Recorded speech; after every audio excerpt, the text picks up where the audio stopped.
तर मित्रांनो, चार चौघामध्ये बसलं ना तर फालतू गप्पा होतच राहतात. तर ह्या फालतू गप्पा टाळण्यासाठी मी मित्रांना म्हणलो, अरे चला जाऊया गप्पा गोष्टी करूया. तर आम्ही गेलो, झाडाखाली बसलो, रील चाळत होतो, रील बघत होतो. रीलमध्ये मजा पण येत होती. पण एक रील लावली, ऐका तुम्ही, ऐका. आता ही रील काय होती मला तर काय समजली नाही, पण असो, त्यांना आवडली रील. तर त्यांचे रीलमध्ये होतं रस प्यायला जायचं. तर आम्ही जात होतो रस प्यायला. मी पॅन्ट वगैरे चेंज केली आणि एकदम तयार झालो रस पिण्यासाठी.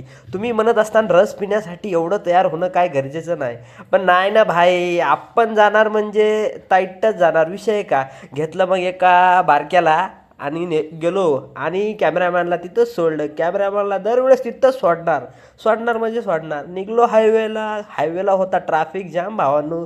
शेवटी पोहोचलो ना रस्त्याच्या ठिकाणी. नादच खुळा ह्यो बघा ना कसा मदत करतो या, जस काय ह्योच पैसे देणार आहे. बघूयात काय होते पुढे. गेलो ना, काढला चार चार ग्लास रस आणि आता बघूयात काय होते. तर मग आम्ही 4 ग्लास रस, ह्यो बघा कसला बर्फ हाताने घेतोय. ह्याला कुठं लिहायच्या लायकीचं नाही, ह्याला कुठंच नेणार नाही मी तुम्हाला. बघा किती कमेंट टाका, ह्याला कुठं नेणार नाही. शेवटी आम्हाला रस भेटला, आम्ही रस पिला. एक नंबर रस होता मित्रांनो, त्यात काय वादच नाही. असला भारी सूर्य मावळला होता ना, एकच नंबर. ह्यो मला जाताना काय म्हणतो, अरे मी पैसे दिले असते ना, तू कशाला दिलेस. अरे भावड्या, मग तिथं काय झालं तुला, डोक्याचा भाग आहे का तुला, आहे मोरकलांचा.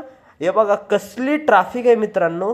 शेवटी सगळे भांडणं मिटून आम्ही जात होतो ना आमच्या. मित्रांनो, फॉलो करा आणि लाईक पण करा.